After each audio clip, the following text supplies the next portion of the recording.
Before the video even starts, I need to say, you probably wonder what happened to that recent video that I made. Well, I decided to delete it. I decided to just delete it, mainly because I didn't really take people's feelings into consideration when it comes to making that video. I was really making it because I was just angry at, a lot of people in the lolicon community, much less a lot of YouTubers also getting crapped on for absolutely no damn reason. And while the anger I had was genuine in the video, I really did thought, why not just get canceled myself? But at the same point in time, that was a really stupid thing for me to do, mainly because I barely really know what it's like to be canceled, much less people who have been canceled before. It's just not a good feeling to go through. It's really not, and I shouldn't really be asking myself to be canceled anyway. Mainly because it also put a bad sign on me, saying that pretty much that I just draw attention, or something like I just draw attention for the wrong reasons, or other possible reasons that you can probably imagine. And I think a lot of you guys kind of understood. I think a lot of you guys I could tell that you guys really didn't like that video. Besides from the VTuber Awards part, which a lot of people agreed with, that is a stupid idea. So, probably might make a separate video for that. Mainly, I did, but mainly again, I did take down that video mainly because I shouldn't try to be canceling myself, much less I didn't take people's feelings into consideration. So that video is gone and it's never going to be seen again. And personally, that was just my bad, honestly. Which and I know and I know again, lolicons struggle with this whole lolly thing entirely, and I get I get a lot of people are tired of the conversation, but that's exactly the reason why I want to keep fighting for it, just so we can try to break some ground when it comes to it, because it's annoying, and I want lolicon people to actually, be able to express themselves freely without any type of worry or threat. I mean, if people can be out here to talk about every other king and showing off every other thing on the internet, then why can't lolicons do the same thing? It just seemed weird to me. But that's what I wanted to say.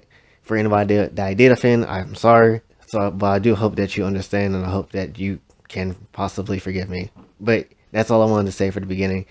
So let's get into the actual video now. Are you ready? Let's get it for the awards. Okay. That was really annoying. Why did I start out the video like that? That was really annoying. But yes, today is the day we are going to be doing Waifu Awards 2021. That is correct.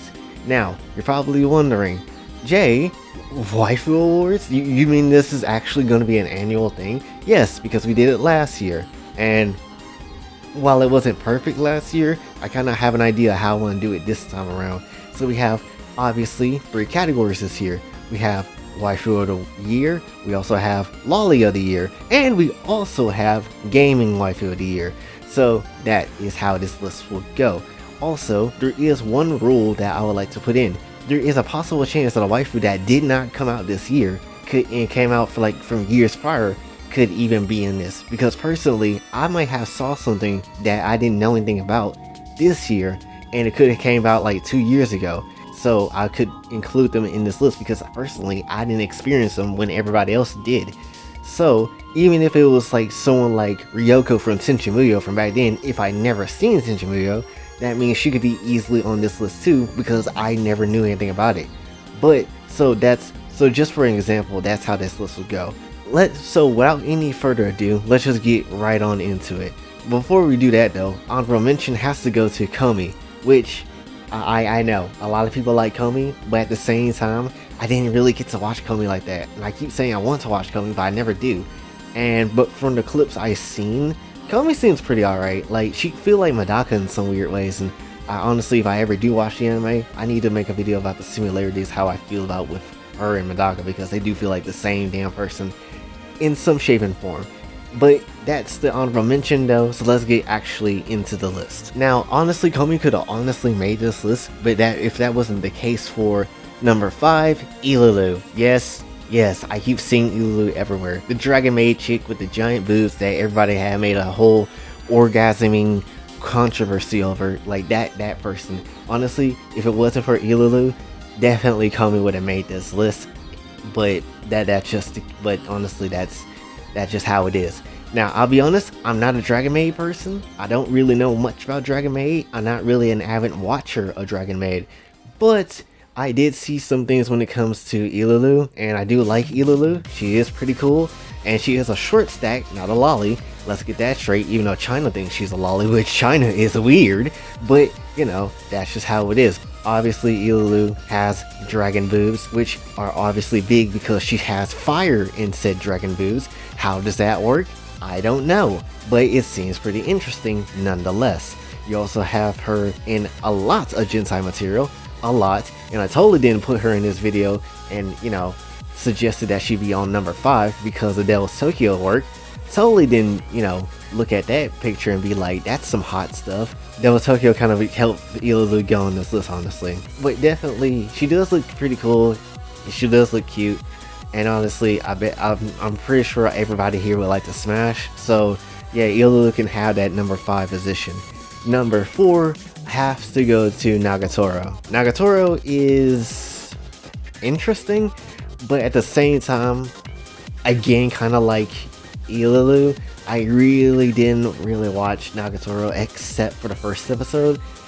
And I mean, she looks good. She a bit crazy in some places, but she looked good. Mostly. I mean, again, I would also say that a lot of the Gensai made on her kind of helped her get on this list too, because I don't really know too much about Nagatoro except she's a bully for a certain reason. I guess the manga explains later, but definitely Nagatoro does have some good moments too. Some of the Nagatoro's friends are pretty good too. Like that girl with the cat mouth, like she kind of good. I mean, I'm pretty sure a lot of people would smash her too. But definitely Nagatoro has been mean to holy hell, much less have Gensai material of, so it's not really hard to see why you know, Nagatoro wouldn't make this list. Also, she is a nice tan. Look at how tan she is. She looks kind of good. Personally, you know, she's probably gonna bully the crap out of me, but still would try to smash. Now from this point forward, this list is gonna get very opinionated, so, you know, everything is gonna be up to me and how I feel about things. So, number 3 is going to be a back-to-back from the same damn show. Number 3 is Rin from Edaton Deities. Yes, let's go. Edaton Deities was perfect. It was my anime of the year, honestly. Which, I need to do a versus on that show because I haven't done one. I did Rate the Waifu Love, which kind of sucks. Also, we need to do Rate the Waifu. We haven't done that in a while. But yeah, Rin was just badass. 100%.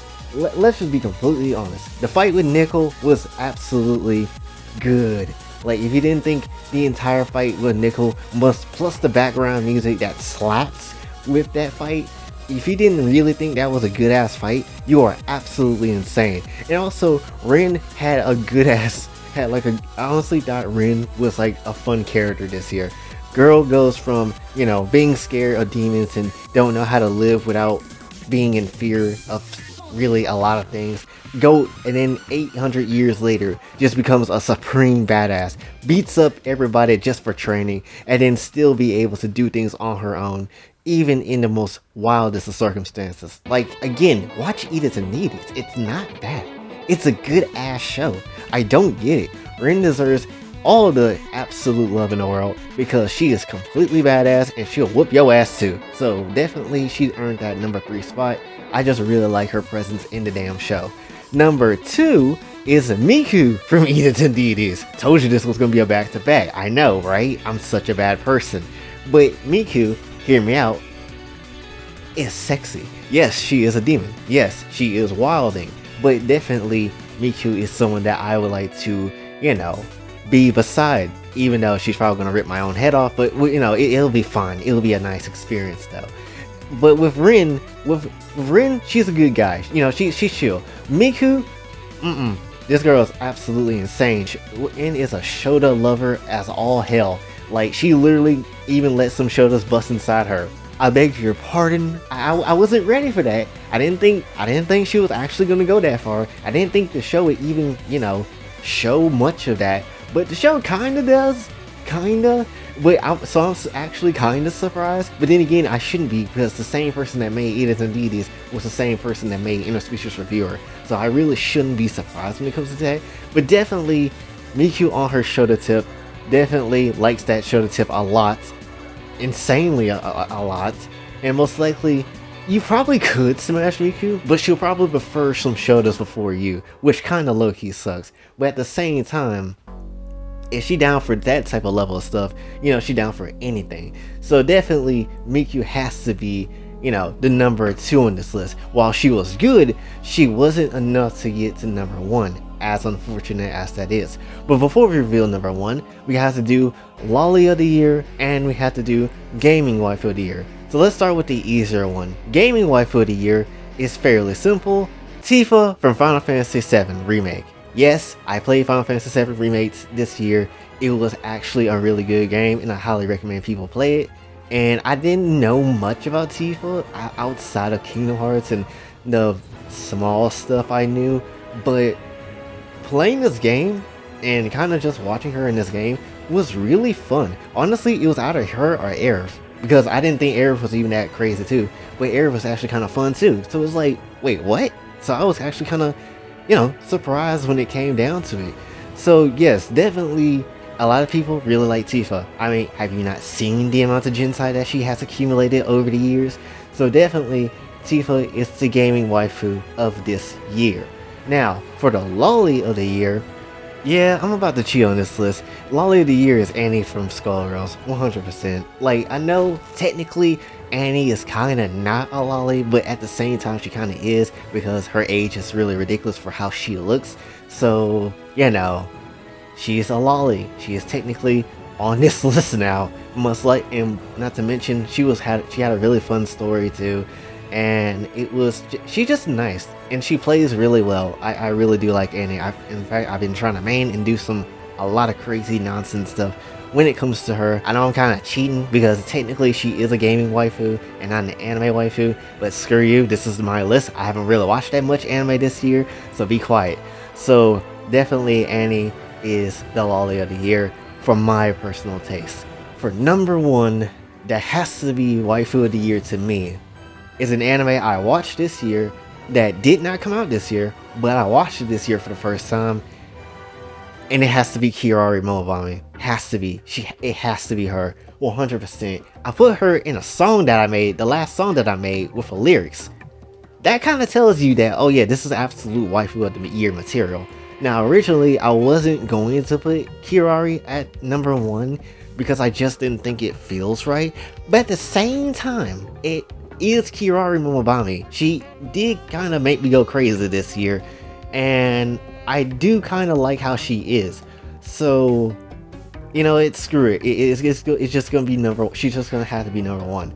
And I just like her commanding presence that she has too. I like how she has the not caring attitude towards things, but she also has that commanding presence when it comes to how she, plays gambling games and all that type of stuff that she does on the screen. Especially if you had seen the verses I made on Kakegurui, which was really fun that I made, because I even went as far as to say that, oh, Kirari can play with my eye socket. If I went as far as to say something like that, yeah, you pretty much own this year, 100%.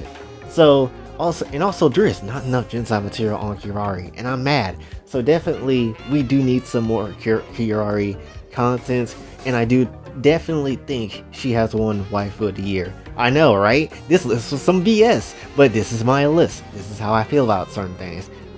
Not just me. So, yes, so Kirari is definitely my personal Waifu of the Year.